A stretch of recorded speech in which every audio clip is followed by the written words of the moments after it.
All right, hello everyone. Welcome to our lesson on emotional development. So our objectives and standards explain how children develop emotionally and analyze the key elements of emotional development. And if you would, please take a look at the standards as well.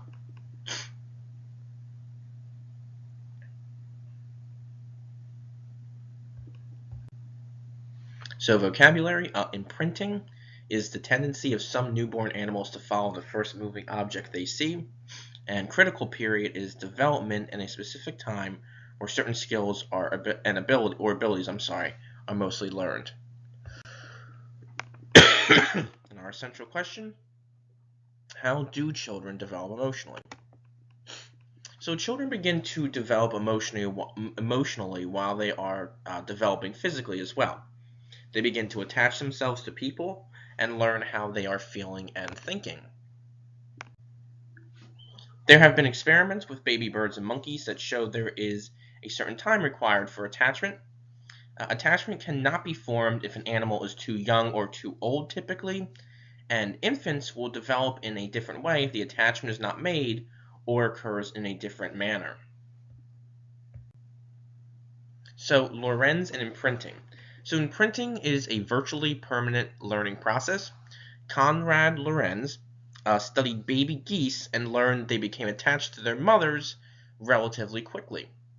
These goslings, which are baby geese, would follow the first thing they saw moving after hatching, and this is, again, imprinting.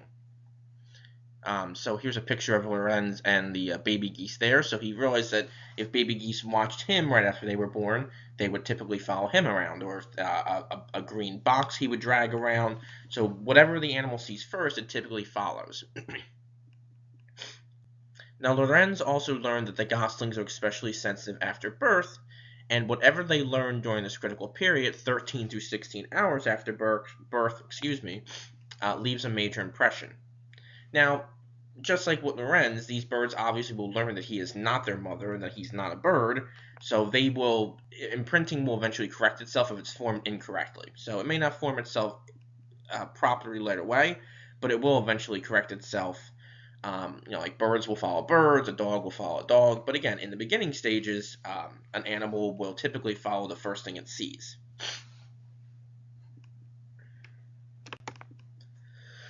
So Harlow and surrogate mothers. So American psychologist Harry Harlow studied the relationship between mother and child by looking at rhesus monkeys. He wanted to know what makes the mother so important. So in order to achieve this, he took the rhesus monkeys away from their mothers shortly after birth. Harlow then raised the monkeys with two surrogate or substitute mothers. Now, the baby monkeys could choose from a monkey constructed of wood and wire or constructed of cloth. Overall, the baby monkeys chose the cloth monkey for comfort and safety. So even though the monkey made of wood and wire was maybe more stable and sturdy, the baby monkeys typically chose the cloth monkey, as you can see in that bottom picture down there, because when they were approached with a strange object or a strange creature, they typically clung to the softer monkey for safety because they knew it was soft and comforting. So again, this is what maybe uh, other newborn babies do as well, is clinging to their mothers is for comfort and safety, was the reason behind this. So forming connections with humans. There are psychologists that believe humans begin to form attachments to some form of mother at about 6 months. This is because humans are able to distinguish one person from another after developing object permanence. We've learned about that already. Now, attachment is a deep, caring, and close emotional bond between an infant and caregiver, and this is the strongest from the age of 6 months to 3 years. So between the age of 6 months and 3 years, that's when attachment is typically the strongest. Children after the age of 3, they develop the skill that to imagine their mother even if she is absent. So if they go to school or they know that their mother still exists. So after the age of 3, we realize that, hey, I might not see my mom, but my mom is somewhere else right now.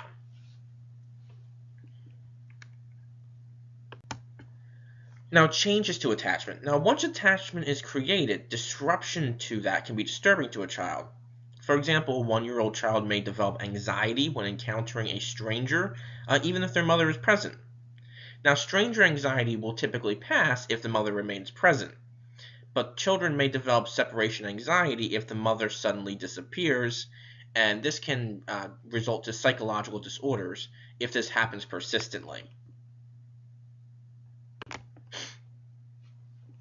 So, family attachment. So, attachment in families was studied by Mary Ainsworth with John Bowlby, or Bowlby, I guess. She developed a technique called the strange situation to study attachment. Now, during the experiment, mothers would enter and leave a room when there was a stranger present or not. And the experiment revealed that there are 3 patterns of attachment, and since then, psychologists have discovered a 4th style of attachment. So the first one is the secure attachment.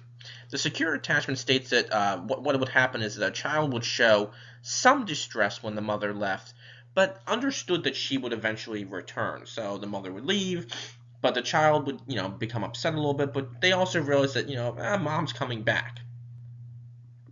Avoidant attachment was when a child showed little emotion when the mother arrived or departed. So the mother would leave, the child showed little emotion, and then, the mother would come back or whatever, or depart, and, as this happened, the child would show little signs of emotion here and there.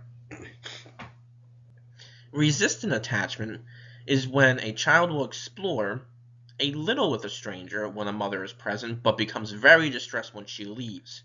So, the child may feel comfortable exploring a stranger and walking around the room when the mother is present, but as soon as the mother leaves and it's just them and the stranger, then the child becomes very distressed.